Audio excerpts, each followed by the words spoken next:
Tudo bem com vocês? Então, pessoal, nós vamos estar gravando aí uma série de vídeos aí para a gente poder falar um pouquinho sobre o direito do trabalho.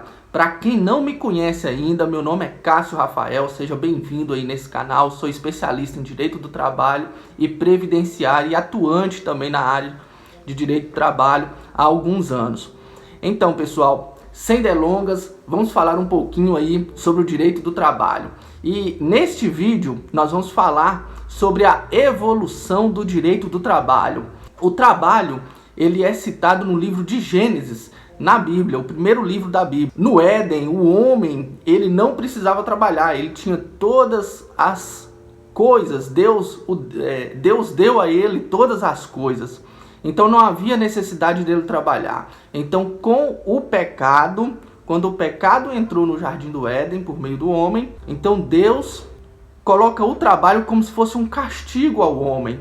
Então lá em Gênesis 3,19, Deus vai falar ao homem que no suor do teu rosto comerás o teu pão. Adiante, já na antiguidade, nos tempos antigos, mais especificadamente na Grécia Antiga, na Roma Antiga, o trabalho ele era sinônimo de escravidão, servidão e de falta de capacidade intelectual. O trabalho ele era destinado para aquelas pessoas que não tinham habilidades técnicas para exercer outras funções, como as políticas ou as artísticas. Uma frase de Platão explica muito bem essa máxima, ao qual ele fala que é próprio de um homem bem nascido desprezar o trabalho. E quando que o trabalho passa a ter um reconhecimento digno, né? Chega na máxima de que o trabalho dignifica o homem. Já é na modernidade, pessoal. Então, na modernidade é que o trabalho passa a alcançar a máxima dignifica o homem. E como isso surgiu? Dentro da industrialização, era necessário buscar outro motivo além do sustento e da vontade de Deus para o trabalho. A moral, ela passa então a empregar valores morais e sociais aos que o exercem e, consequentemente, aqueles que não detinham a atividade laboral, eles eram privados destes valores. Surge assim a figura do patrão e do empregado.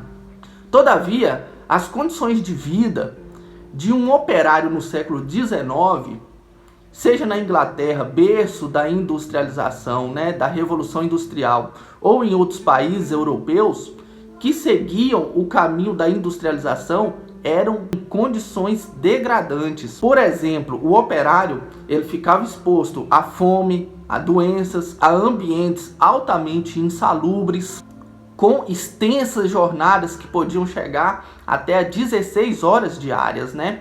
E bem como que as mulheres e as crianças, elas eram tratadas de forma diferente, de forma inferior em relação ao homem. Então elas trabalhavam, elas recebiam menos do que o operário homem. Consequentemente, o visível desequilíbrio entre essas partes, né, entre como era exercido esse trabalho, não demorou muito para começar a resultar conflitos.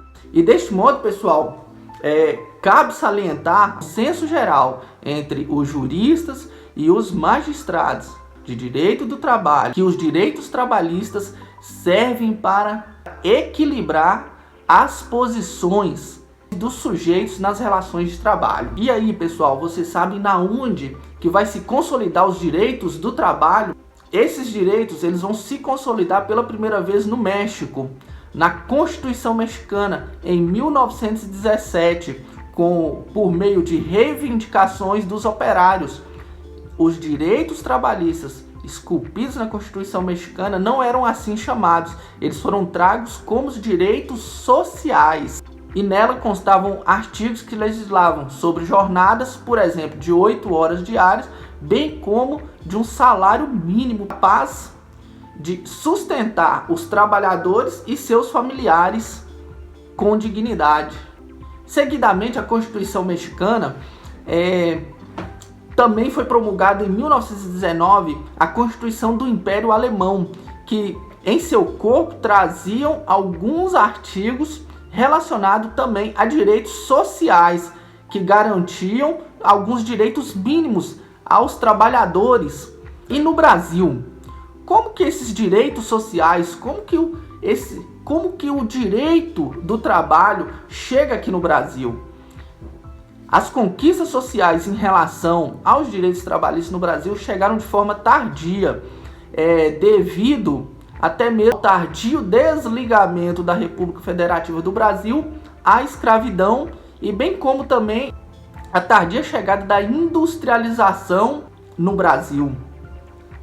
O governo brasileiro ele passou a buscar o equilíbrio entre os valores que formam a corrente do capital industrial a partir do governo Vargas, com a promulgação da Constituição de 1934. E por fim, pessoal, no dia 1º de maio de 1943 foi promulgado a Consolidação das Leis do Trabalho, a nossa tão famosa e conhecida CLT, que passou por recentes reformas, agora em 2017, garantindo parte das demandas dos trabalhadores, e posteriormente vieram outras leis que também garantiram mais direitos a esses trabalhadores, como o 13º, o repouso semanal remunerado, ou descanso semanal remunerado.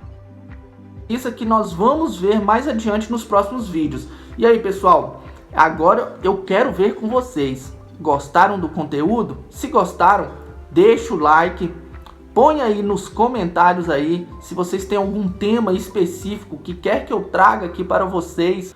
Inscreva-se no canal, compartilhe, e não perca o próximo vídeo, viu? Aguardo vocês na próxima aula.